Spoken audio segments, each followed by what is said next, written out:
Well,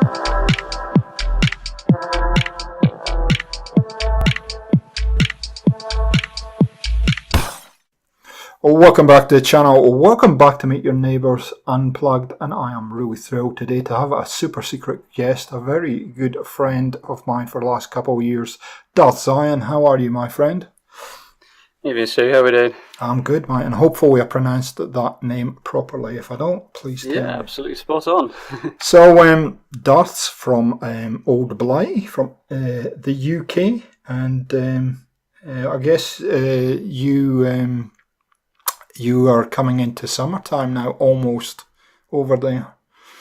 Yeah, just about. It's certainly starting to warm up. It's quite nice, actually, the last couple of days. So it's not quite made its mind up yet, but... You'll be cracking the t-shirts out before you know it. Yeah. So a little bit about you, mate. You're obviously in the UK. Your current location, is that where you grew up, or is it that different to where you grew up? It's not where I grew up, no. I'm in the Midlands at the moment, but my formative years, I suppose, were in the Lake District, Cumbria.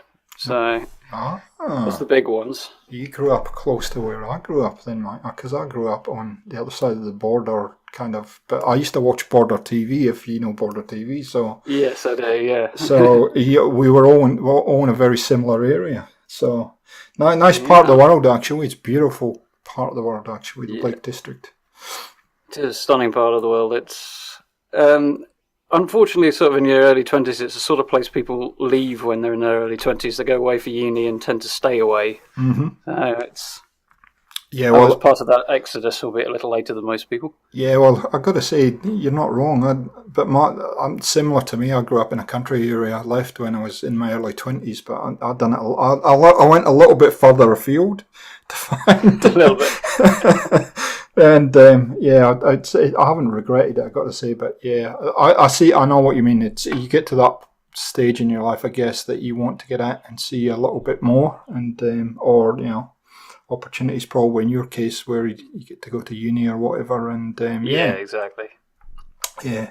So what kind of lifestyle do you prefer, Darth? Do you prefer kind of the Lake District's kind of rolling hills lifestyle, or more of a kind of suburban, or somewhere in between? No.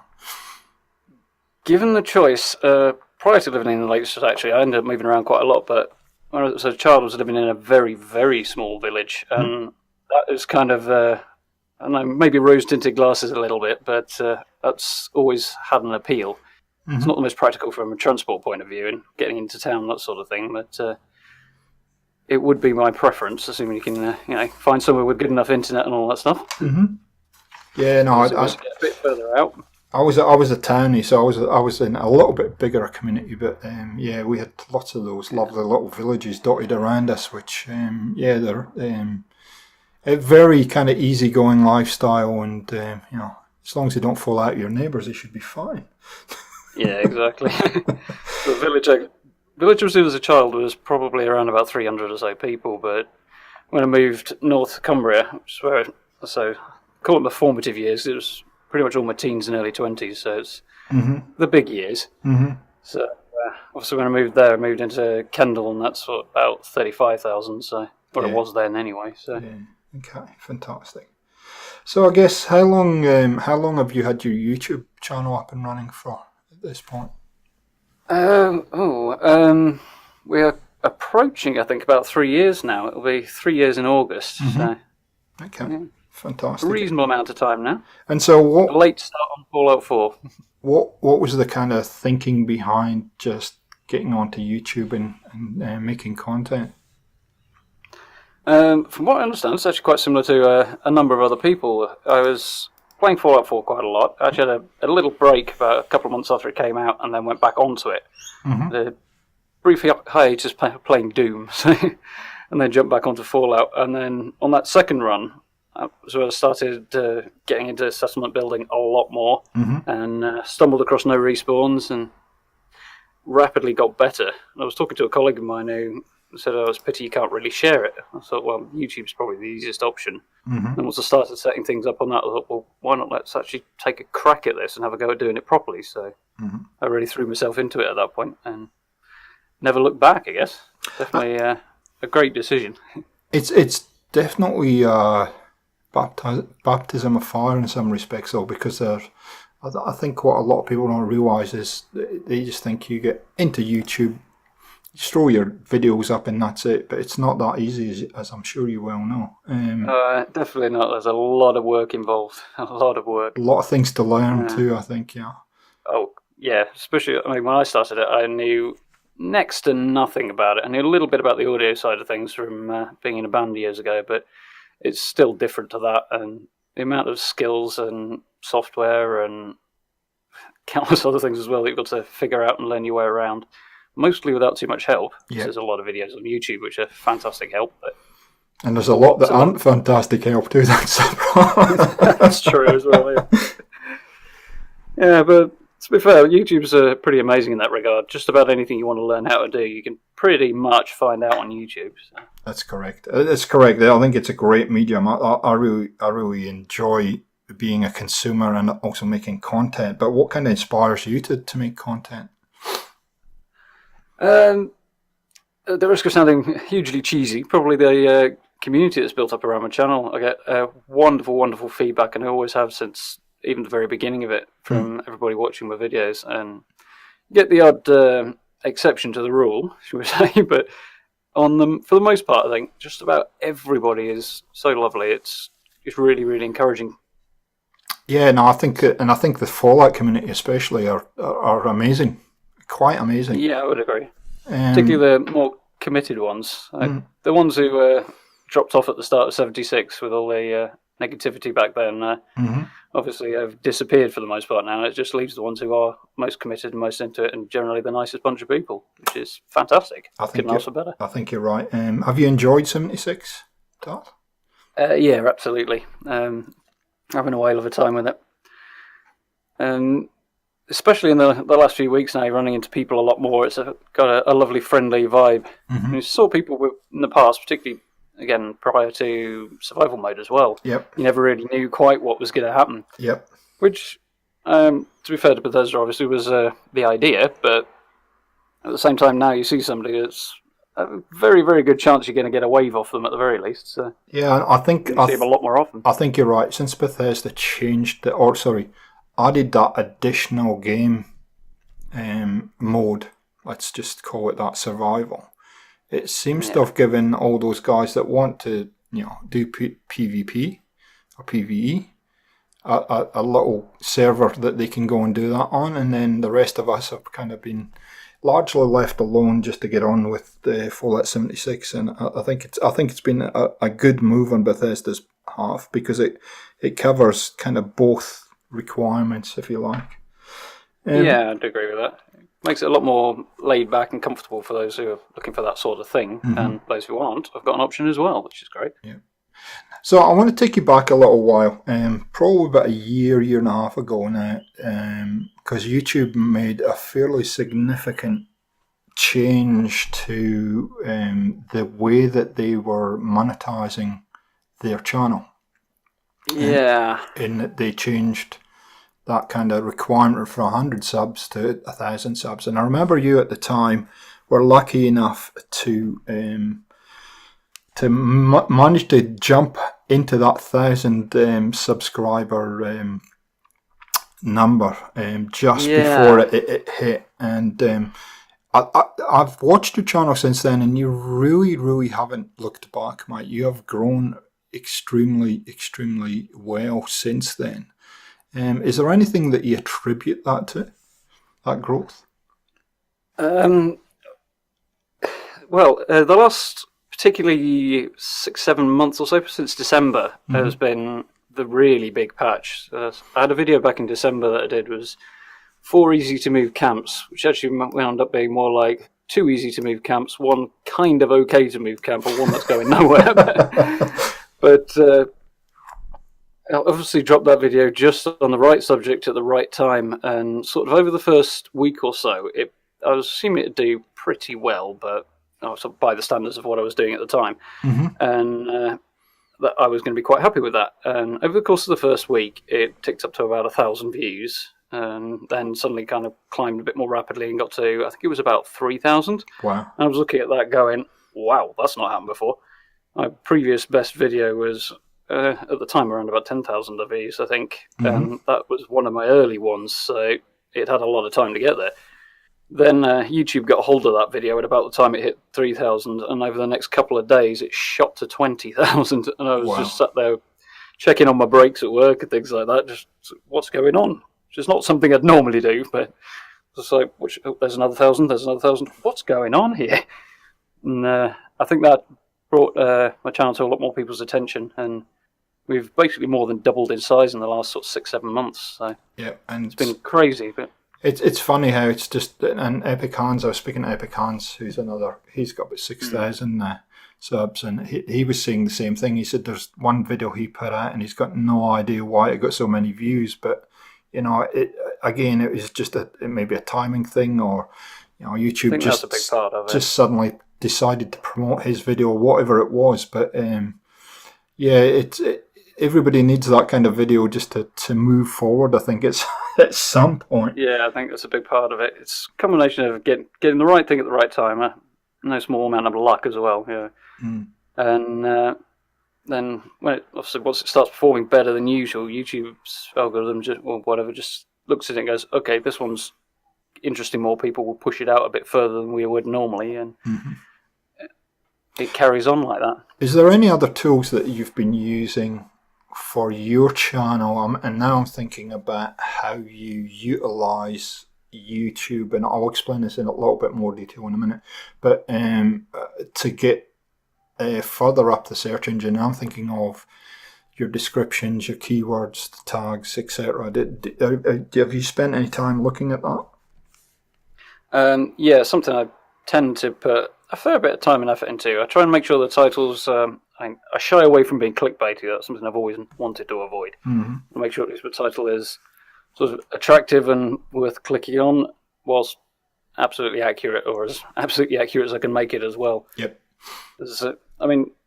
Essentially, maybe I'd be doing better if I did put more clickbait out, but it's not something I want to do. Not on those terms, if you know what I mean. No, I'm with you too. I refuse to get into that whole thing because it's not who you are.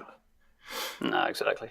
But at the same time, knowing how the machine works, as it were, is not a bad thing. Not that I would claim to really know how it works, but I think sorry, go on.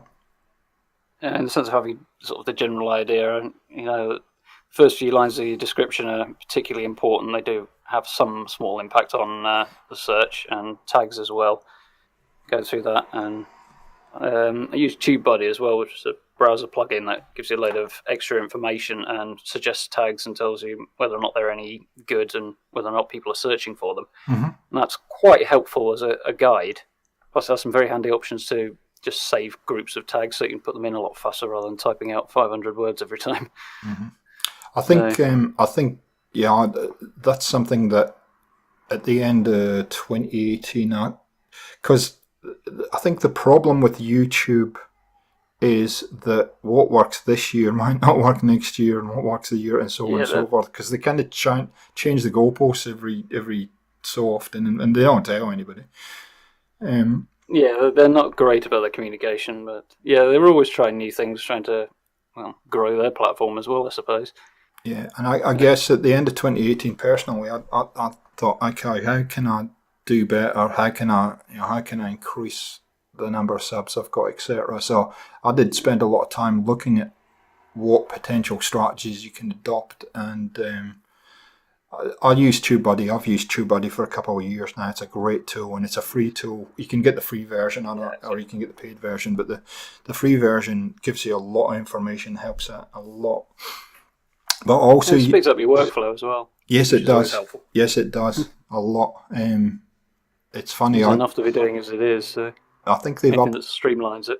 I think they've updated it for the new interface for YouTube now. I don't think they had straight away, but I think you can get functions with the new interface.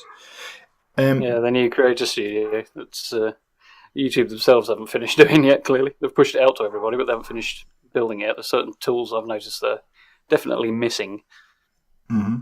Yeah, absolutely. And I think the other thing is the descriptions. People shouldn't underestimate what you put in your descriptions and what words you use and what tags you use, etc. Yeah, absolutely. You've got go on. 500 or so characters in your tags. You might as well use them if they're there. Yeah, Put absolutely. everything that your video's about in there. But every permutation you could fit in 500 words in just gives you the best chance of being found. Yep, I agree. The other thing I was going to ask you about as well. So you and I have had several exchanges around the Fallout building and swapping ideas and various things. And I've watched your channel a fair bit over the last couple of years. Now, I noticed there was a distinct change in the way that you are presenting, say, today compared to 12 months ago. And I'm talking about the fact that, and I remember the video where I remember how nervous you were about actually showing your face on camera. Can you explain how that whole experience was to actually take that step? That's quite an interesting one in a way. There's quite a lot going on around it, or that I put into it that maybe others don't think about, which is obviously taking that first step. Particularly when you're doing gameplay and that sort of thing. Videos that have somebody's face in, somebody's personality, somebody's commentary generally do better than videos that don't. Mm-hmm. So it was a logical step. And the other side, of course, there's a slight copyright issue that there always is with gaming videos, but it becomes a lot more iffy, shall we say, when you're not adding anything on top of gameplay. So it's worth doing from that point of view as well. Just gives you a little layer of security. Not that gaming companies are generally particularly bad about that, but it doesn't hurt. But yeah, sort of taking that step was putting yourself out there a little more than I had done before, or even more than I had done before. Mm-hmm. It's not like being on a stage, but it is like being on a stage. Well, you are entertaining people, and also you're revealing. Because I've gone through the same thing. You're revealing a little bit more about yourself, and some people just prefer to have their voice on. I mean, some people don't even have the voice on, but just the voice. Yeah. And it's, I guess, if you've had your voice and you've been known in YouTube or your community or whatever for a while, then people, and I know when I finally showed my face on camera, I had the same comment about people have had a certain picture of who you are and what you looked like, and yeah, I know exactly what you mean. You get a range of reactions on that. People think some people say I'm exactly what they were expecting, or very close to, which is, to be honest, I think more surprising than people saying I'm not. But it's an interesting range of reactions. Yeah, I guess a strange range of reactions to my voice as well, which is quite. It's bizarre for me because I tend towards being pretty quiet, which is where the ones of technology come in, because it allows me to compensate for that quite a lot. Mm-hmm. But to have people say they particularly like listening to me speak and stuff like that, which is not a frequent comment, but it's happened a few times. That takes a bit of mental adjustment, I think. Yeah, I think so. I think you're right. That, and I think you as well. You have to have a little bit more self-awareness when you're on camera, when you're not on camera. So yeah.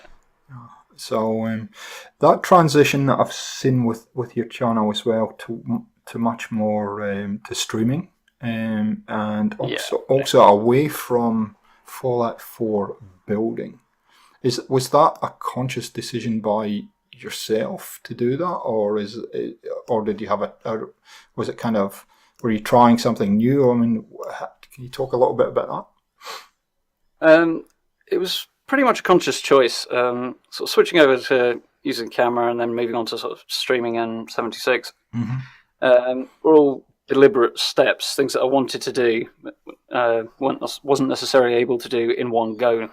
So obviously, the further you go, the more the expense you incur as you pick up necessary equipment to do it with. Mm-hmm. So it was a little at a time for that reason, and also, one thing at a time. It's easier to get the hang of doing one thing at a time. But switching from Fallout 4 to Fallout 76 was a fairly natural change at the time.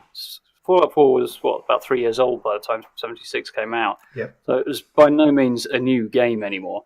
And obviously the number of people looking for it quite naturally trails off after a while. Mm. So the rate of growth was slowing down, and then they announced Fallout 76, and that came along at a really good time, because I'd noticed a distinct downtrend in the amount of people looking for Fallout 4 videos. Mm-hmm. So I was quite happy at that point. Plus, I was aware beforehand that I jumped into Fallout 4 quite late. Particularly when you look at somebody like No Response, who's obviously been hugely successful, mm-hmm. And others as well. They tended to jump into the game and start making videos on it very, very soon after it came out. Yep. First sort of month or two. Yep. With myself, where I came in was about 6-7 months after the game had come out, so I was very late to the party there. Yep. So I probably slowed things down a little bit, but I knew going into Fallout 76 I could get in on the ground floor with that, and it was a natural progression anyway. The chances of building not being in 76, even before we had it confirmed, was pretty slim given the weight of YouTube content on or surrounding the building side for Fallout 4. So yep, okay, that's progression made a lot of sense. So, I've noticed as well. One of the things I do, I notice a lot of things about your channel. Sorry, but I'm an observer. I remember the first couple of streams. You probably had 4 or 5 people. Now I look today. The last stream you were doing, 27 people in the chat at one point. Yeah, it was a good night last night. Yeah, how do you keep? Is streaming the way that you communicate with your community or your channel subs, or is there other tools that you use through the social media aspect to keep people up to speed with how you work, or is it just YouTube? How do you generally use social media? With streaming, I've sort of tried various things. I've tried other platforms and ultimately come back to YouTube as the sole platform I stream on because that's where I have an existing audience. So it makes more sense to stream where people are rather than where they aren't, at least as far as my channel goes. Yep. But streaming's kind of a secondary thing in a way. I have to remind myself sometimes because I enjoy streaming so much that videos are the key points of the channel.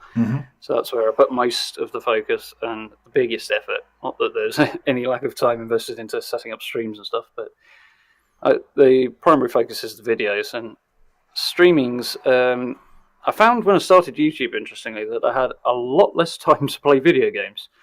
Funnily enough, with a gaming channel. Yep. So... I mean, well, you're a lot of hours editing stuff like that. So. I think you're playing video games in a different way when you're doing either YouTube. When you're either doing, whether you're recording or whether you're streaming, you're actually more conscious of certain things, in the way that they present. I think so, and I know exactly what you mean about I had less time to play. Strangely enough. If you go from playing a game, you've got your free time to do that in, and you start going over to making YouTube videos, suddenly you're playing the game for maybe a couple of hours to get your footage for your video, and then you can spend a lot of hours, potentially, depending what you've got and what you're working on, editing it into a 20-minute video. And that's time you're not spending or might have previously spent gaming. So it cuts it down a lot. But streaming was a way of getting some of that back, producing content for the channel, and playing more at the same time. And also, obviously with the channel being so focused on Fallout's great, I absolutely love it, but there are other games I want to play as well. Absolutely. And particularly since I started doing YouTube, the number of games in my Steam library that I've bought and never touched has gone up and up and up, which it was doing anyway. I think we all suffer for that one, though. The effect becomes more pronounced when you've got less time to play, so... I think that's what I like about streaming, though, because I've kind of adopted an attitude now with stream. The streams allow me to just get on, play a game, and whatever happens, and I can vary what game I show people. So I think there's some flexibility there. Yeah, and if it's, as in my case, it's sort of secondary content rather than my primary content, so it gives me a little more flexibility if I'm not so worried about how it performs. I try and avoid stressing over that too much. And focusing on numbers is probably not healthy in the long run anyway. But if I'm not even less concerned with it on streaming, then I can almost do whatever I want, play whatever I want. So it gives me an opportunity to play other things. I'm playing Rage 2 on the side at the moment. I'm looking forward to jumping back into that game. I've had a lot of fun with it, kind of itching to play it again. Good, I'll be asking about that in a minute. But so we've gone from 0 to over 3,000 subscribers now, Darth. What are we have a number of people that listen to this podcast that have varying levels of subscribers. So from that 0 to 3,000 odd subs, is there any key things that you've learned along the way that you could possibly give as advice to up and coming people that are out there, trying to get successful in the YouTube world?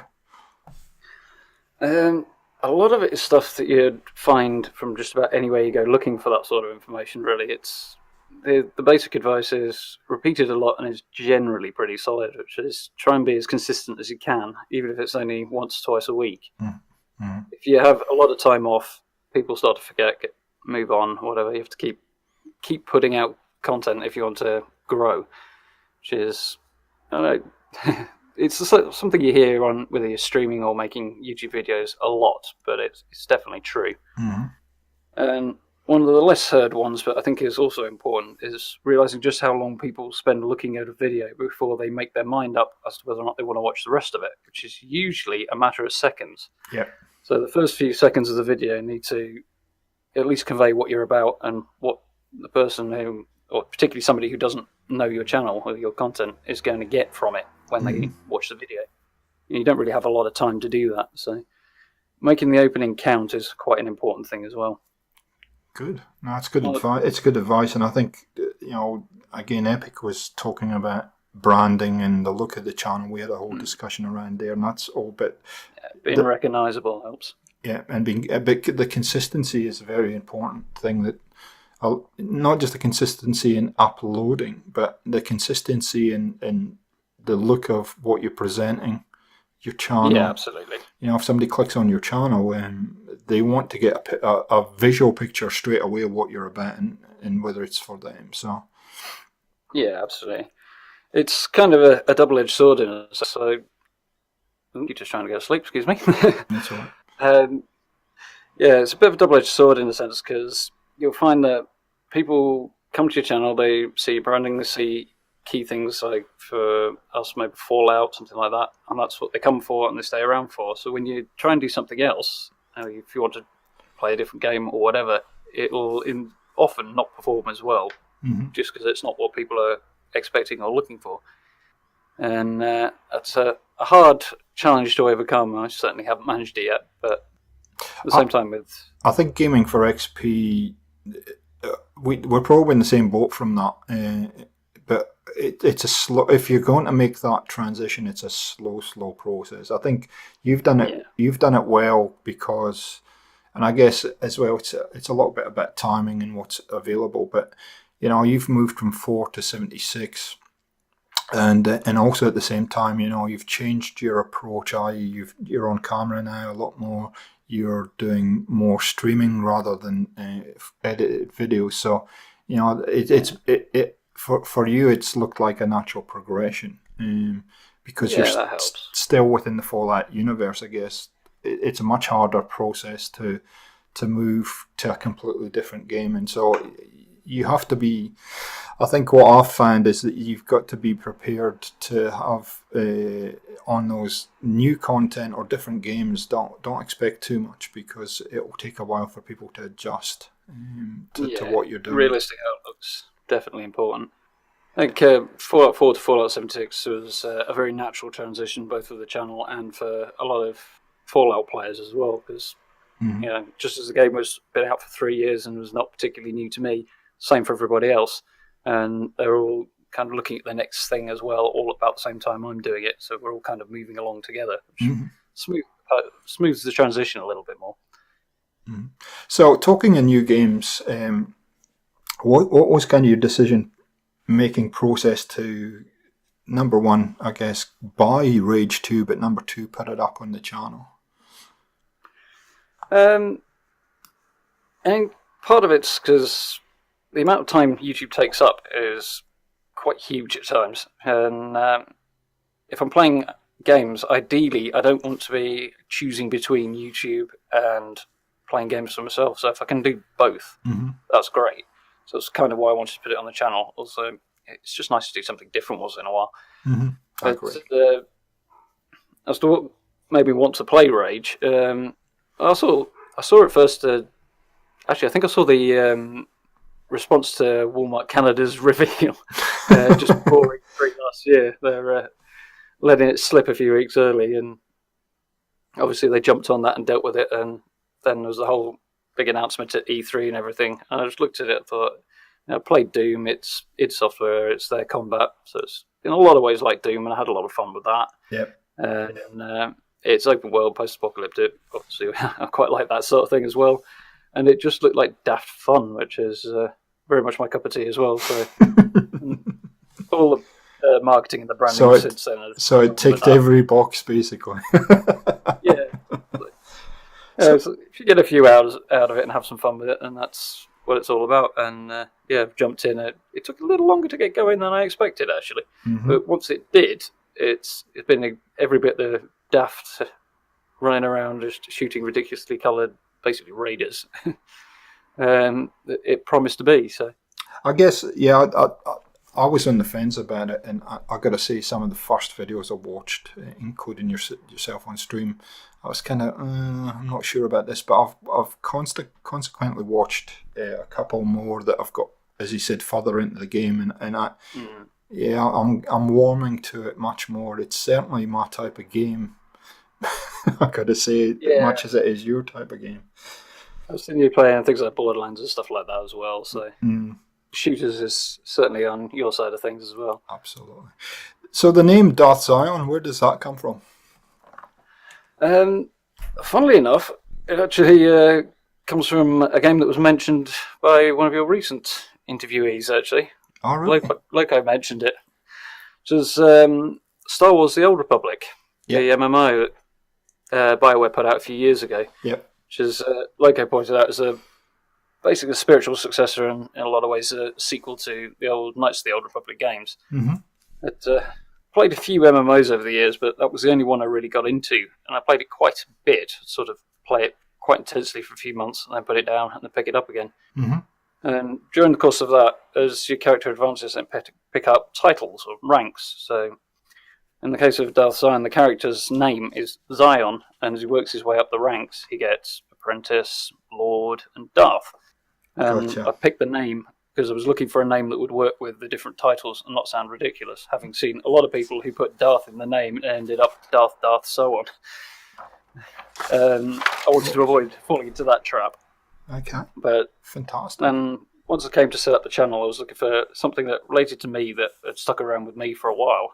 This was a few years later, to be fair. 2-3 years later.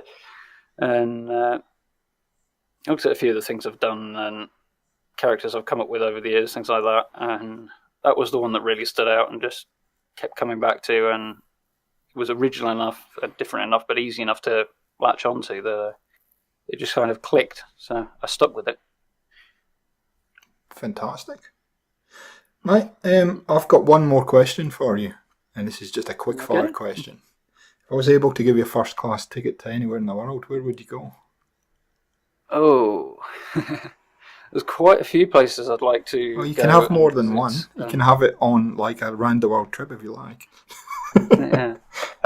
Well, I've always wanted to check out Scandinavia because I've got family heritage back in that direction. So Denmark, Norway, Sweden. There's a lot of history there that I'm very interested in, so I'd love to check that out. Mm-hmm. It's one of the reasons I enjoyed Skyrim so much. And there's a few other parts of the world. There's some amazing places in the US and Canada that I'd love to see. I've got friends actually not too far from you in Australia, actually. Okay, fantastic. New Zealand is somewhere I'd like to see as well. Across the ditch, yeah, you might. Actually, New Zealand's very similar to where you grew up. Yeah, I'd imagine it'd be similar but a bit different. Mm-hmm. It'd be interesting to see. Slightly different accents. A little bit, yeah. But if you've seen Lord of the Rings, it just it is that spectacular, to be honest. Yeah, I've been a big fan of the books and the films on the Lord of the Rings side for a very, very long time. So I very, very much like to see where they shot the movies, sort of thing. Mm-hmm. I've got a friend heading out to Vietnam before too long, so the opportunity to shoot out and see him would be nice as well. That's one country I would recommend. Somewhere I don't know why I always wanted to go, and I wasn't disappointed when I finally got there. So, yeah, okay. Yeah, that's cool. Mike, thank you. Helps somebody there you know. Yep. Thank you so much for spending a little bit of time. I know you're probably ready to put your head down and have a sleep. So I do appreciate you giving me Get in there, yeah. this time and being so open and honest and candid with how you've grown your channel, and hopefully you continue to grow. I'm pretty confident you'll continue to grow at the rate you're growing at. It's good to see the success, because I think I loved all your Fallout 4 builds, and I always love the way that you present your content, and I think that's an important thing for anybody that's listening. Is you've got to be a good storyteller, especially with that kind of those kind of build videos. So thank you so much for being on Meet Your Neighbours. Well, thank you for having me. It's been a lot of fun. Not a problem, mate. Guys, if you have not checked Darth's channel out, I will leave links down in the description. Go over there and have a look around, and I would highly recommend that you are part of the streams and whatnot, because it's a lot of fun and you'll learn a lot. And we will catch you next time on Meet Your Neighbours. It's a good night, Darth. Or good morning. Good night. Well, good morning, yes. We'll see you next time. Good night, everybody. We'll see you next time on Gaming for XP. See ya.